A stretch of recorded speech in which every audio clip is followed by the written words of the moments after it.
Boa tarde a todos, sejam todos bem-vindos a mais um webinar aqui da Mitutoyo, né? Hoje a gente vai falar um pouquinho sobre soluções em cabeçotes e sensores para máquinas tridimensionais. Começando aí, né, é importante a gente ressaltar que os acessórios, né, seja cabeçote, sensor, módulo, eles são muito importantes para ajudar a aumentar a confiabilidade e a produtividade da nossa medição, seja com um aumento no número de pontos que eu consigo coletar, uma aplicação diferente em 5 eixos, uma medição sem contato, né? Ou até mesmo a utilização de mais de uma ponta durante o programa de medição, para evitar que o operador fique trocando de forma manual, ou que eu tenho que ter programas diferentes para específicas características da peça. Se vocês, só voltando um pouquinho, se vocês tiverem alguma dúvida, vocês podem mandar aqui no nosso chat, tá? Eu não vou estar vendo o chat, mas tem um pessoal da Mitutoyo aí que vai estar tentando responder as dúvidas e no final a gente vai tentar responder algumas dúvidas aqui ao vivo, tá bom? Então, começando a falar aí um pouco da parte de soluções voltadas para as máquinas manuais, né? Então, a gente começa aí com o MH20. O MH20 é um cabeçote indexável, né? Mas ele tem uma indexação livre. Então, toda vez que a gente solta aquela travinha ali na lateral, igual vocês podem ver aqui no vídeo, né? Eu consigo colocar ele em N posições. Só que, como ele não tem um sistema de catraca, ele não consigo garantir, uma vez que eu soltei, que eu coloquei na mesma posição. Então, toda vez que a gente trocar essa posição, a gente precisa calibrar esse cabeçote novamente na esfera padrão, né? A vantagem dele é que eu tenho N possibilidades de indexação, então eu não fico limitado num passo angular, né? Ele utiliza vários módulos para diferentes comprimentos de pontas, né? E ele consegue trabalhar com pontas de até 125 milímetros. A gente também tem o MH20i para máquinas manuais, né? O MH20i é um cabeçote que possui um sistema de catraca, né? Então, ele já vai garantir essa indexação tanto em A, né, com um passo angular de 15 graus, e em B também com um passo angular de 15 graus. Né? Como ele possui esse sistema de catraca, ele não precisa calibrar toda vez que a gente troca. Então, eu ganho tempo na minha medição. Né? Ele também trabalha com os mesmos módulos do MH20, né? E ele também consegue trabalhar com pontos de até 125 milímetros. Ele é ideal para situações em um programa que eu preciso trocar a posição da ponta várias vezes, e aí eu ganho tempo em não precisar ficar calibrando toda vez que eu trocar.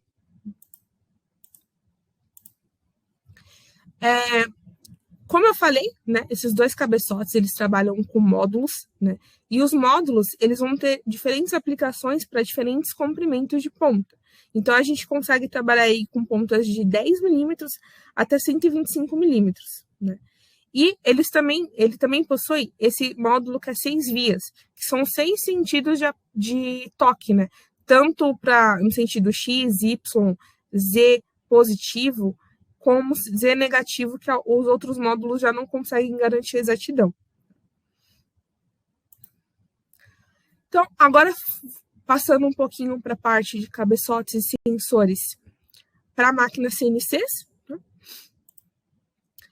A gente começa pelo PH6M, né? Ele é um cabeçote fixo, né? Então ele não tem a rotação no A e B, né? Mas ele permite trabalhar com sensores de toque e scanning, e até multissensores. Então, até a tecnologia de multissensor, a gente consegue trabalhar com PH6M.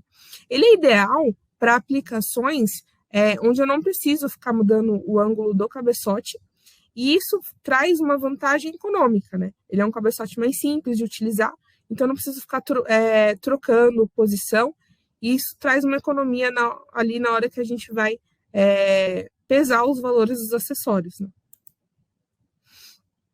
E para também essa parte de cabeçotes CNCs, a gente tem os cabeçotes PH10, PH10T, PH10M e PH10MQ, que são cabeçotes indexáveis. Eles vão trabalhar com passo angular de 7,5, tanto em A quanto em B, e isso traz uma combinação, né? Essa combinação de A e B traz um valor de 720 posições para eu poder indexar esse cabeçote. Então, começando pelo cabeçote PH10T, né? Ele é um cabeçote que vai trabalhar com sensores de toque. Então, o TP20, o TP200, que a gente vai falar um pouquinho mais para frente, eu consigo trabalhar com esse cabeçote, né? Ele vai ter, como eu falei, um passo angular de 7,5 em cada um dos ângulos, e ele consegue trabalhar com extensões de até 300 milímetros. Então, são essas extensões aqui que a gente chama, no caso do PH10T, que a gente chama de PEL, né? Então, a gente tem extensões de 50, 100, 200 e até 300 milímetros. Isso traz uma vantagem de que, às vezes, em vez de eu precisar de uma ponta muito longa, eu posso trabalhar com essa extensão e utilizar uma ponta um pouco mais curta.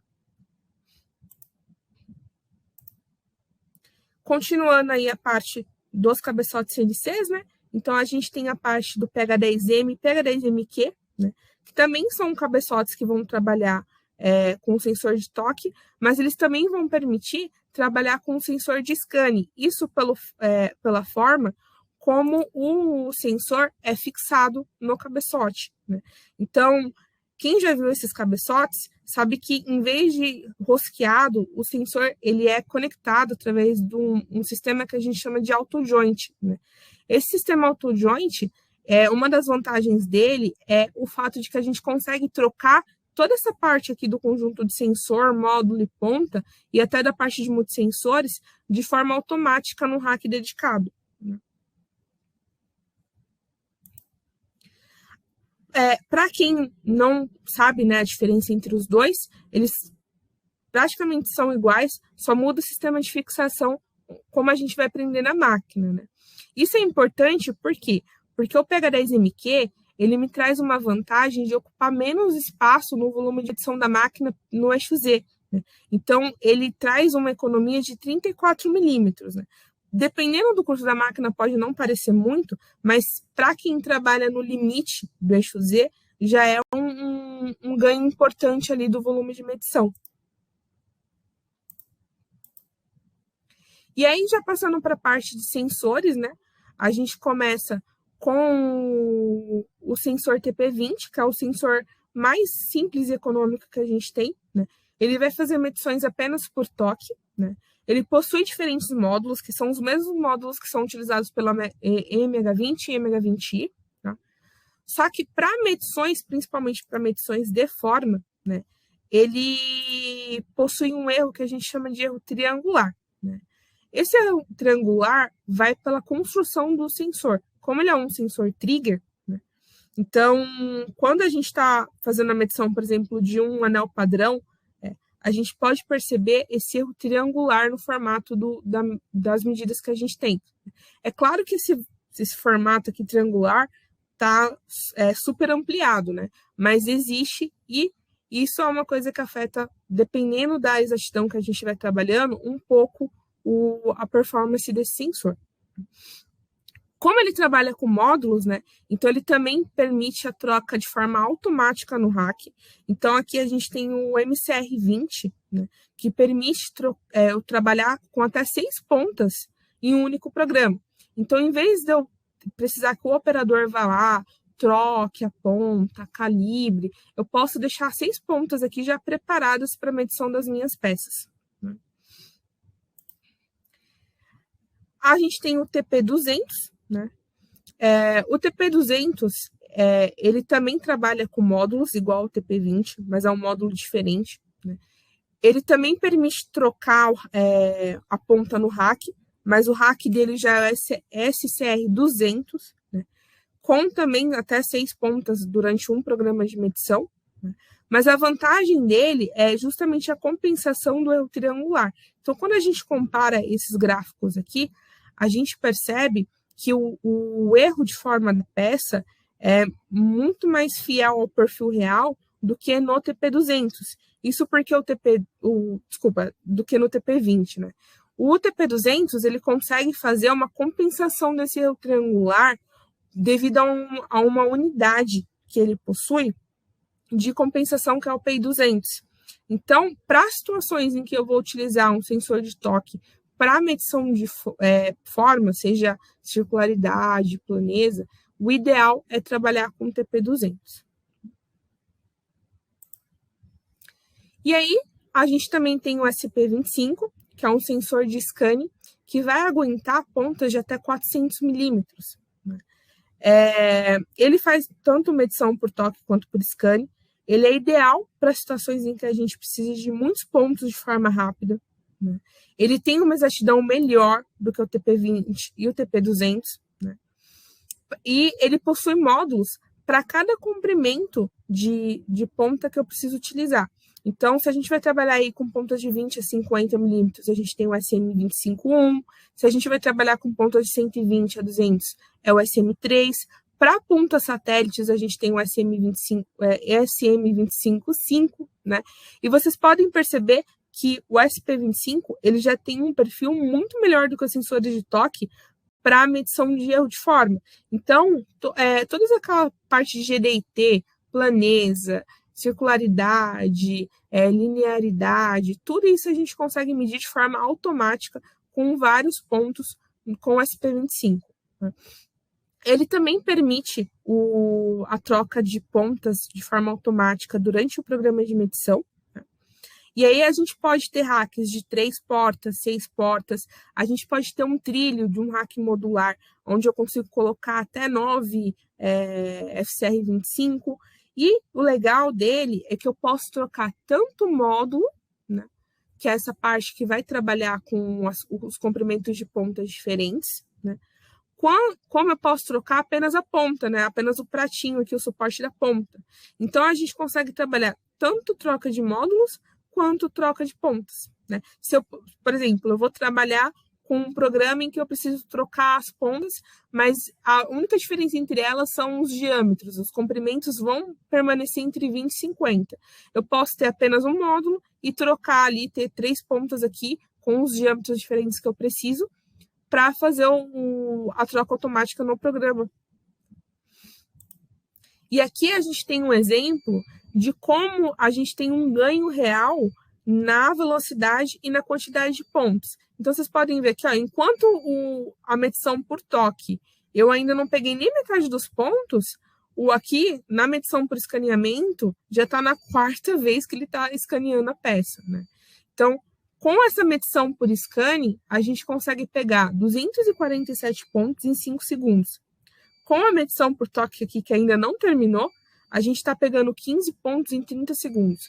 Isso traz uma redução de 84% na velocidade de medição e de 16, eu consigo pegar até 16 vezes mais pontos do que pela medição por toque. Né? Então, para situações em que eu tenho um programa de medição que demora muito tempo e eu quero otimizar a velocidade ou a quantidade de pontos que eu estou pegando no meu programa, o SP25 tem uma aplicação bem legal de ganho. Eu vou passar agora um vídeo para vocês, né, mostrando um pouquinho dessa parte do SP25. Eu vou pedir para vocês me darem um ok se vocês estiverem conseguindo escutar o áudio, tá bom?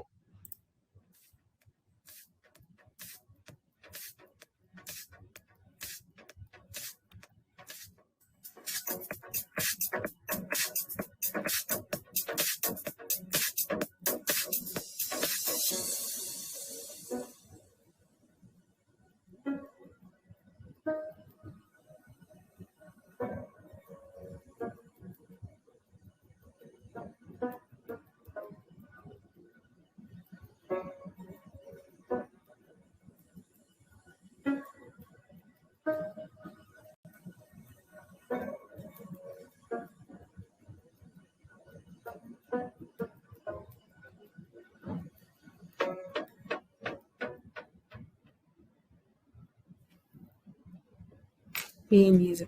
Então, voltando aqui já, ainda continuando essa parte de sensores que conseguem fazer tanto parte de toque quanto scanning, né? A gente também tem o SP80, que ele é um cabeçote fixo. Então, a gente tem o cabeçote, o suporte da ponta, né? Ele é ideal para medição de scanning e toque em situações em que a gente precisa de pontas muito longas, pontas satélites muito longas. Então, ele consegue trabalhar com pontas de até 800 milímetros, tanto no sentido normal que a gente utiliza, quanto pontas satélites, né? E garantindo uma alta exatidão. Né? Uma outra coisa legal do SP80 é que a gente consegue também fazer uma troca automática de pontas num rack, né? Não é um rack tão compacto igual a gente viu do SP25, do TP200, mas a gente ainda consegue fazer essa troca de forma automática. E agora a gente entra um pouquinho nessa parte de tecnologia 5 eixos, começando pelo PH20, né? É um cabeçote 5 eixos que vai fazer a medição por toque, né? Ele é ideal para situações em que a gente precisa medir várias posições de pontas sem precisar ficar indexando. Então, para quem trabalha com um PH10MQ, um PH10M ou um PH10T, né, e precisa ficar trocando a posição do cabeçote durante o programa de medição, acaba perdendo um pouquinho de tempo se forem muitas posições. Fora que, como essa parte de cabeçotes indexáveis, eles têm um passo angular, eu preciso garantir que a medição que eu vou fazer, eu vou atender com as posições que eu calibrei. Então, se acontecer, por exemplo, durante um programa de medição, eu precisar de uma posição que eu não tenha configurado no software, eu vou precisar configurar essa posição e vou precisar calibrar a ponta também nessa posição. O PH20, não. O PH20, como ele tem essa tecnologia 5 eixos, se eu comecei a fazer um programa de medição e vou precisar de várias posições, ou uma posição que eu não tinha previsto, com ele eu consigo fazer essa medição sem precisar ficar calibrando. Então, eu vou passar mais um vídeo aqui para vocês, para mostrar o ganho de tempo, né, dessa parte de tecnologia 5 eixos. Aqui a gente tem um vídeo que vai rodar o mesmo programa, né, a mesma sequência de medição, só que em uma situação a gente tem a medição por toque, outra situação a gente tem uma medição por scan e outra situação a gente tem a medição com o PH20.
Então, aqui, ó, a gente tem 1 minuto e meio para os 5 eixos, 2,25 para o scan e 3 minutos para o toque, né? Olhando assim só os números, a gente pode pensar que até é pouco tempo, né? Só 1 minuto e meio de diferença, mas fazendo uma análise, a gente consegue reduzir aqui no caso dessa peça em até 51% o tempo em relação ao toque, né? E em relação ao o SP25 com o scan, a gente consegue fazer uma redução de 37%. Então, eu consigo aumentar, eu consigo duplicar o número de peças que eu vou medir só com a tecnologia 5 eixos em relação ao toque, né? E em relação ao SP25, eu consigo medir um terço a mais de peças do que eu já faço a medição atualmente. Então, para situações em que a velocidade, o tempo de medição e essa questão da acessibilidade dos 5 eixos é importante, né? O PH20 tem uma aplicação bem interessante. E, continuando aí essa parte dos 5 eixos, né? A gente também tem o Rivo, que é para medição por toque e scan, né? O Rivo, ele já vai trabalhar com pontas de até 800 milímetros. Ele também vai trazer essa questão da velocidade e da alta exatidão, né? E o legal, só para vocês verem essa questão da acessibilidade, né? Então, a gente tem aqui, ó, nesse vídeo aqui, a gente tem um exemplo de como essa questão dos 5 eixos permite eu fazer medições que com as indexações de 7,5 a gente não conseguiria, né? Então, a gente tem aqui uma característica interna dessa peça, que por causa dessa parede a gente não conseguiria medir, talvez com uma ponta satélite entrando aqui, né? Talvez até assim a gente não conseguiria fazer essa medição, mas com o Rivo a gente já consegue. Então, como eu falei, né? O Rivo, ele já é um cabeçote um pouco mais complexo do que o PH20 na questão de comprimento de pontas. Então, ele vai trabalhar com pontas de até 800 milímetros, né? Então, a gente tem aqui pontas de 600, 700 e 800. A gente tem essa parte de tecnologia 5 eixos, mas ele não se limita a essa parte de medição por contato, né? A gente também tem a parte de medição a laser e até medição de rugosidade com o Rivo. Uma outra coisa legal do Rivo é a questão da possibilidade da programação dos pontos que vão ser coletados, né? Então, por exemplo, no caso do cilindro, a gente pode medir as seções, pode medir helicoidal, a gente pode trabalhar com esse gasket, quando a gente tem um modelo matemático da peça, para ir acompanhando a superfície que a gente quer medir. Então, a gente tem N possibilidades de opções de programação. E agora, passando um pouquinho para a parte de tecnologia multisensor, né? Que são tecnologias que vão trazer uma característica mais para a nossa máquina, né? Além daquela questão da medição por contato.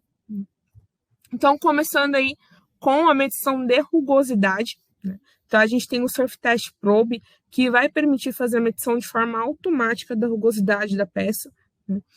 O legal é que, como a gente vai trabalhar com PH10MQ ou PH10M, né, a gente vai, todas aquelas 720 posições de medição que a gente tem com o cabeçote, a gente também pode utilizar com o rugosímetro. Existem vários parâmetros e normas que ele atende, né? Então, eu trouxe aí só uma parte dos parâmetros que ele consegue medir, das normas que ele já consegue atender, né? Ele tem várias possibilidades de pontas a serem utilizadas também. Esse sensor aqui, utilizado para medição de rugosidade, é o mesmo sensor que a gente utiliza no SJ210, né? E para fazer essa análise da rugosidade, ele possui um software específico que é o SurfPack. Vou mostrar um pouquinho para vocês aqui dessa parte da medição.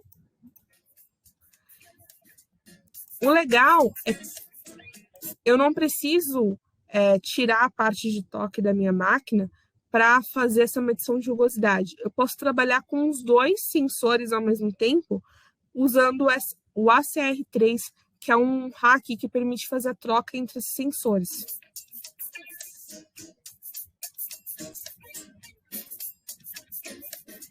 Então, aqui a gente tem a parte de toque, né, fazendo a referência da peça, o sistema de coordenadas. Depois a gente tem aqui, ó, a parte do hack, que está fazendo a troca de forma automática aqui. Ele vai deixar o SP25, vai vir pegar o rugosímetro.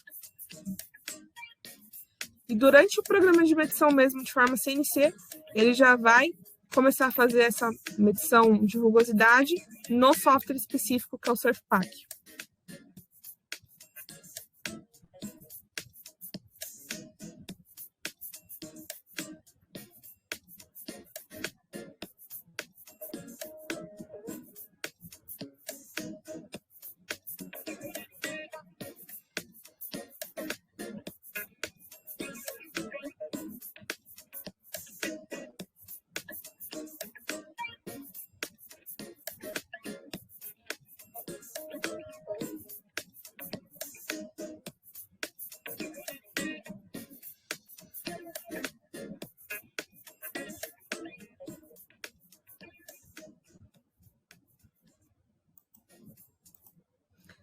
Continuando aí essa parte de multisensor, a gente também tem o Vision Probe, que é um sensor que vai permitir fazer medições por imagem na tridimensional, né? Ele tem essa iluminação de superfície, né? E ele é ideal para medições de peças grandes, né? Que, para quem já possui uma tridimensional, não podem ser medidas por toque, provavelmente por causa da espessura ou por causa da flexibilidade. Às vezes uma peça que não... quando a gente vai medir por toque, a gente deforma a peça, né? Então, a gente tem essa opção de trabalhar com o Vision Probe na tridimensional.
E aí, passando para o último dos multisensores, porém não menos importante, né, que é o Surface Measure, né?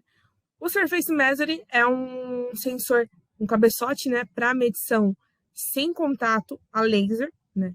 Então, com ele a gente consegue digitalizar uma superfície. Essa superfície a gente consegue gerar uma nuvem de pontos, né? Então, aqui a gente tem aqui a parte da digitalização, por exemplo, de um virabrequim. Esse mesmo virabrequim, a gente consegue gerar uma nuvem de pontos, que é um arquivo STL. STL que hoje é utilizado para várias coisas na indústria. Existem até impressoras 3D que já usam esse tipo de arquivo para poder fazer as impressões, né? E a gente também consegue fazer uma comparação com o modelo matemático. Então, aqui a gente tem já uma comparação pronta, né? Aqui eu tenho essas bandeiras, são os 10 piores pontos, na verdade, são os 5 melhores e os 5 piores pontos que ele encontrou nessa peça, né? E a gente já tem também esse gráfico de cores que me mostra como que a minha peça está, né? O legal é que a gente consegue fazer a digitalização complexa, de superfícies muito complexas, que levaria muito tempo a gente medindo por toque ou contato, né? A gente já consegue fazer de forma rápida, né? E a gente possui vários modelos desse laser, né, para as diferentes aplicações. Então, a gente tem um com uma precisão mais específica de 1,8 microns, um para peças que refletem luminosidade, que é um detalhe muito importante quando a gente está utilizando esse tipo de laser, né, para não precisar ficar pintando a peça, né? E a gente tem esse daqui que é o mais padrão, inclusive a gente tem até ele no nosso showroom, caso vocês queiram conhecer, tá? Fica à disposição. E agora eu vou mostrar um pouquinho para vocês um exemplo de aplicação que a gente desenvolveu aqui no showroom para a medição de um molde de garrafa, né? Onde a gente tem a parte de toque para poder fazer o referenciamento da peça. E depois a gente tem a troca automática no rack para poder fazer a digitalização desse molde.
Bom, pessoal, dessa parte de tecnologias para multissensor, né, sensores e cabeçotes para tridimensionais, o que a gente tem de opções para vocês seria isso, tá? Se vocês tiverem mais alguma dúvida, podem mandar aqui no nosso chat, tá?